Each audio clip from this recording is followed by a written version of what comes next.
I am Ferdinand Marcos, and I am the President of the Republic of the Philippines. I stand today on behalf of 110 million Filipinos. Hi everyone, hello Universe, it's me again. Shoutout sa inyo mga kababayan. Hello sa mga Marcos loyalists and supporters. Bagamat mga kababayan, mayroon tayong na-upload na video through press briefing ng Malacanang with Yusek Castro at si Secretary Angara. Pinaliwanag niya po doon, pero dahil dito mga kababayan ay nagpasalamat po si Secretary Angara kay Pangulong Marcos Jr. Nako, maganda ito mga kababayan. Basahin ko po sa inyo, very short lang po ito sapagkat napakahaba ito na nakalagay dito sa page ng EDCOM 2. So sabi dito mga kababayan, and sabi po dito sa EDCOM 2, the Second Congressional Commission on Education. Ayan 1 billion ang nakalaan para sa pagpapagawa ng child's deep centers sa 328 low incomes, LGU sa bagong joint circular ng DepEd Philippines at Department of Budget and Management. Maraming salamat President Bongbong Marcos, Secretary Sani Angara at Secretary Ami Pangandaman. Nagpapasalamat po sila kasi nagbigay po ang pamahalaan ng 1 billion pesos. Bakit?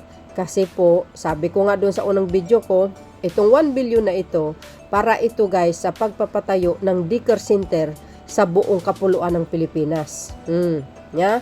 Kasi marami pong LGUs na mga barangay na walang daycare center. Ito po ang pinaka importante po sa lahat. Bakit? Siyempre, ang daycare center talagang mahuhubog ang mga bulilit sa pag-uumpisa ng kanilang pag-aaral through daycare, alam po ninyo yan.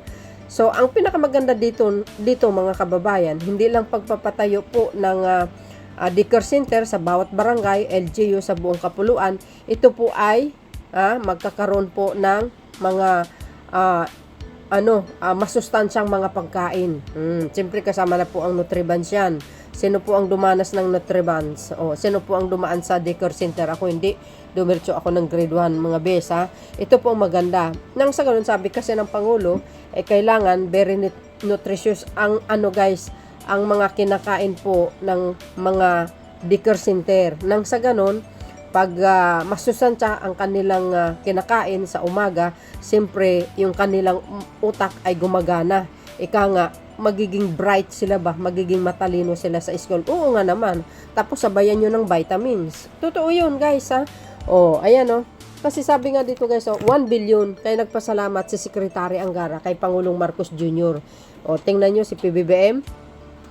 Pagdating sa mag-aaral, sa mga paaralan, kailangan ng mga estudyante, kailangan ng mga barangays. Guys, sabi ko sa inyo, number 1 priority yan. Lahat naman priority ng Pangulo kasi mahalaga po. Lahat yan ay kaya importante po lahat yan, lalo na sa ating mga mag-aaral.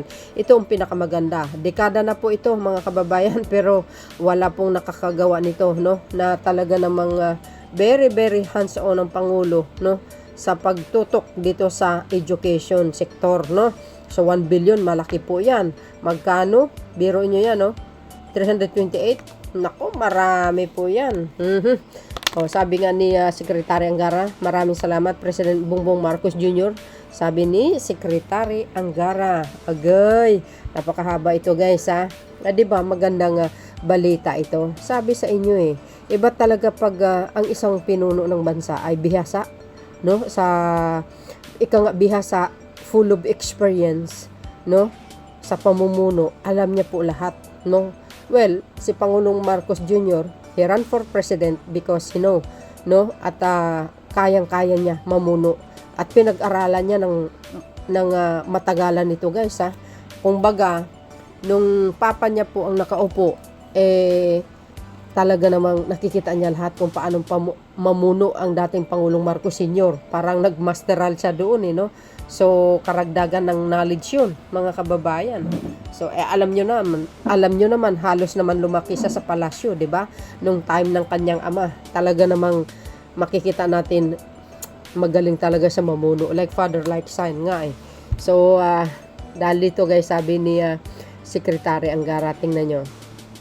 Ayan o. Thank you, PBBM and DepEd and DBM. 1 billion establishing CDC as in low income LGUs. So, ang nabasa ko po mga kababayan, itong pundo na ito na ibinigay ng pamahalaan, ang LGU yata ang humawak, no? Correct me if I'm wrong. Na sana sa mga LGU, pag nagpatayo po kayo ng daycare center, dapat maganda, no? Sana mayroong aircon, guys. Di ba? Para naman hindi kawawa yung mga bulilit pag mainit, no? Di ba? So, sila po ang magmamanage, naway na talagang nakatutok doon. Sa Marcos administration, bawal po ang corrupt. Hindi, totoo yun. Nako, may narinig ba kayo sa ahensya ng Marcos administration may corrupt? Wala. At tanging bukod lang yung isa, buti nag-resign, agay. nawala yung mga pundo ng bayan, no? So, dito guys, through the latest joint circular between DBM and DepEd, we can fund the establishment of CDCS in eligible LGUs, which will upgrade the quality of early childhood education by providing the space for the improvements in health, nutritious, and social services program for children from birth to 4 years old. You see guys, sabi ko sa inyo hindi lang pagpapatayo ng daycare center, siyempre may kasamang masustansyang mga pagkain. Sinabi po ng Pangulo yan. Ito po ang pinakamaganda, no? Kasi nung panahon po ni dating Pangulong Marcos Sr., at tatandaan ko, no, mga bright ang mga estudyante before, guys. Sa bagay dati, wala na talaga yung mga cellphone, no?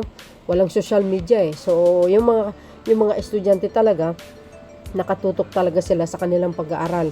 And this generation, kung nakikita nyo, ay naku po, I think, correct me if I'm wrong, 99% guys, may cellphone. Alam nyo, sa totoo lang, mayroon akong kapitbahay, no? May anak siya. Yung anak niya lalaki, I think, kung mag-aaral yun guys, grade 5 na. Naku, ayaw na mag-aral. Bakit kanyo? Nakatutok lagi sa cellphone. Kahit pinagalitan siya ng mom niya, no? Sinasabi mag-aral ka, ayaw niya. Naka-cellphone araw-araw. Minsan pinagsabihan ko nga Pero, well, nasa magulang na po yun. So, guys, ito po ang pinakamaganda, no? Talagang tinutukan ng pamahalaan itong daycare center. Maganda naman talaga yan. Na matuto ang ating mga chikiting, yung mga anak natin na 4 years old hanggang 5 years old. Yung anak kong pangalawa guys, 2.5 years old, nasa daycare na.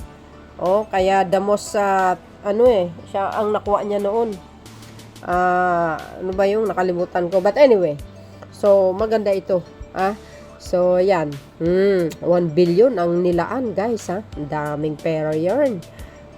So at least at the end of the day, pag natapos ang termino ng Pangulo, hindi po siya makakalimutan ng taong bayan. Dahil kaninong idea, syempre, higit sa lahat, idea ng Pangulo yan, kasama po ang kanyang mga sekretary. Importante po talaga yan, no?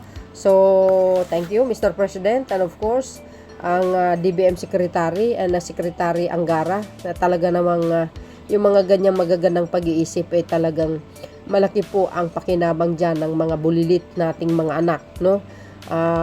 Maganda po yan. Plus, yung tuturuan pa ng mga nanay sa bahay, di lalong tatalino ang ating mga anak.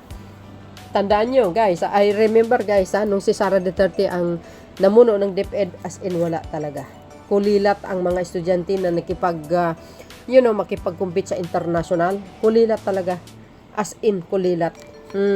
Walang nakuhang mga medalya. Well, ganun talaga ang buhay. May dumarating din ang panahon na siyempre, magiging top tayo. So, yan guys, ang aking pinaka-latest updates video sa inyo. Siyempre, good news yan para sa lahat. Thank you for watching. See you again on my next upload video. Bye, and baboos. God bless, Philippines.